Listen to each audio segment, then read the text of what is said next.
Donc à partir du moment où tous les bâtiments sont positionnés correctement et que les ouvertures sont faites, je peux modéliser tous les autres objets dans une autre scène max, de manière à ne pas avoir trop d'éléments à chaque fois présents dans le même fichier, et alléger un petit peu ma modélisation, ça vous permettra aussi d'y voir un petit peu plus clair. Donc par exemple ici, tout ce qui est volets, châssis et autres, je les ai modélisés dans un autre fichier max et je les ai ensuite importés. Je les ai tous importés sur le côté de ma scène en me disant, ben voilà, tout ceci, ce sont les props, c'est-à-dire les éléments que je vais utiliser et dupliquer un certain nombre de fois pour les repositionner dans ma scène finale. Donc imaginons par exemple ici j'ai un châssis et j'ai modélisé une façade. Donc je vais masquer les autres objets présents dans ma scène pour y voir clair et je décide de reprendre ce châssis pour le positionner sur cette façade de bâtiment. Donc dans la vue de face, c'est très simple, je duplique mon objet et je viens le positionner en copie dans un premier temps. Alors je regarde un petit peu et je vois que évidemment mon châssis est trop grand pour venir se mettre dans l'encadrement de ma porte. Donc ce que je vais faire, c'est évidemment l'adapter. Je remarque également vu du dessus que ce châssis est un petit peu éloigné de mon bâtiment. Donc il faudrait pour bien faire que je vienne le coller à mon bâtiment. Et là de nouveau, deuxième problème, on voit que le châssis ne suit pas l'inclinaison de mon bâtiment.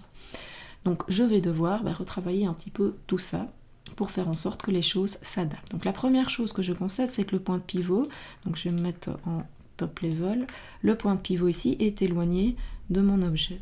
Donc ce que je vais faire, c'est le repositionner pour avoir plus facile. Alors attention, je ne travaille pas sur le point de pivot de ma symétrie, faire bien attention que tout soit désactivé ici.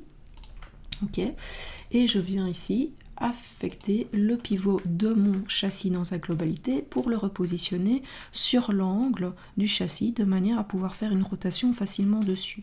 Alors de nouveau, soit vous le faites manuellement, soit vous utilisez les outils d'accrochage. Donc je vérifie que je m'accroche bien au vertex, c'est le cas, et je viens me mettre parfaitement sur le coin ici, intérieur de mon châssis.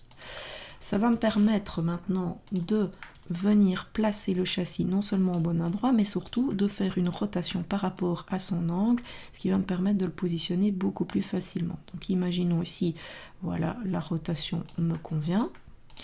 L'objet suit bien l'inclinaison de ma façade et maintenant je veux un petit peu le réduire pour avoir quelque chose qui ne déborde pas de l'ouverture de mon bâtiment.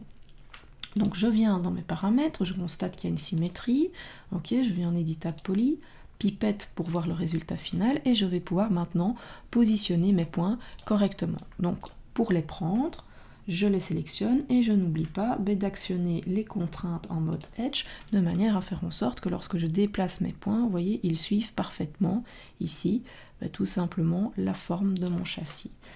Hop, je viens évidemment réadapter un petit peu les choses manuellement. Donc ça, c'est une manière de fonctionner qui va vous permettre d'adapter votre châssis assez facilement.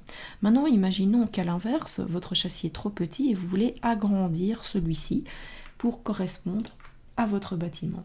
On remarque que lorsque je rentre les points avec la contrainte, il n'y a pas de problème puisqu'il y a des arêtes à suivre et donc ça fonctionne bien. Par contre, si je laisse ma contrainte et que j'essaye de m'éloigner, eh bien là, ça ne va plus fonctionner. Pourquoi ? Parce que tout simplement, il n'a plus d'arête à suivre sur l'extrémité de l'objet. Donc je ne peux pas travailler avec cette méthode. Donc je vais désactiver mes contraintes et imaginons maintenant, soit de nouveau je le fais à la main, ce qui ici ne poserait pas trop de problème, c'est un objet simple, mais lorsqu'on a des objets complexes, c'est parfois plus difficile. Soit je peux jouer avec la position de mes axes dans la vue de max. C'est-à-dire qu'ici, vous êtes en mode vue, donc les axes seront toujours positionnés par rapport à la vue et pas par rapport à votre objet principal. Donc vous pouvez jouer avec différentes méthodes d'affichage, donc par rapport à l'écran. Donc ici, en tout cas, ça ne changera pas. C'est plutôt en mode perspective. Donc si par exemple, je me mets ici en perspective, si Max veut bien, ok, je vais agrandir ma vue pour qu'on voit bien ce qui se passe. Donc là, je suis en mode screen, et vous voyez, j'ai beau bouger mon bâtiment, mon axe, lui, ne bouge pas. Tandis que lorsque vous êtes en mode vue, on sent l'axe qui suit l'objet par rapport à la vue. Donc ça, c'est plutôt pas mal. Et donc, comme ceci, j'ai différentes possibilités qui dépendent évidemment de l'objet et de la vue que vous travaillez. Donc, par exemple, en local, on remarque également que l'axe ici va faire une moyenne de vos sélections de points. Donc, on peut en tester, et je vois par exemple qu'en parant, ici, eh bien, étonnamment, l'axe se met bien. Donc je vais pouvoir bouger uniquement sur l'axe des X mon châssis pour qu'il suive l'inclinaison de mon objet. Donc ça, c'est une autre méthode de fonctionnement qui peut être très pratique. N'oubliez pas de nouveau de vous remettre en mode view lorsque vous avez terminé et éventuellement, si besoin, repositionner votre point de pivot puisque je l'avais fait avant et en décalant mes points, bah évidemment, j'ai modifié de nouveau le point de pivot. Et donc, je vais pouvoir comme ceci repositionner tous mes éléments qui ont été importés et faits dans d'autres scènes max. Alors ça prend un petit peu de temps de positionner, mais évidemment c'est ce qui fera que votre scène va se meubler au fur et à mesure et être de plus en plus sympathique. N'oubliez pas également qu'il est possible de travailler en instance, donc par exemple ici, si je regarde le bâtiment qui se trouve là, eh bien les fenêtres sont les mêmes sur toute la hauteur du bâtiment. Donc dès que vous en avez positionné une, il vous suffit donc de la redupliquer en instance. Comme ça, si je dois faire une modification, elles sont toutes adaptées automatiquement. Donc n'oubliez pas les réflexes que vous avez appris lors des premiers exercices.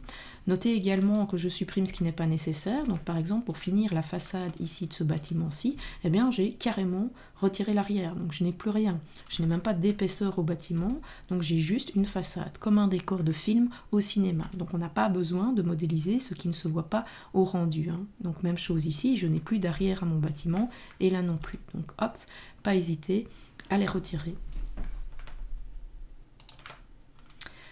N'oubliez pas de nommer, j'insiste, vous voyez qu'ici tous les éléments de ma scène sont nommés, il n'y en a qu'un ici qui reste non nommé, donc je vois justement que c'est ma façade, donc je vais mettre façade 3 puisque c'est ce que j'estime être la troisième façade. Et j'ai ici tous mes objets qui sont nommés correctement dans ma scène.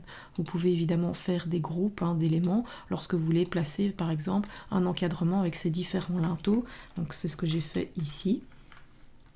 Hop.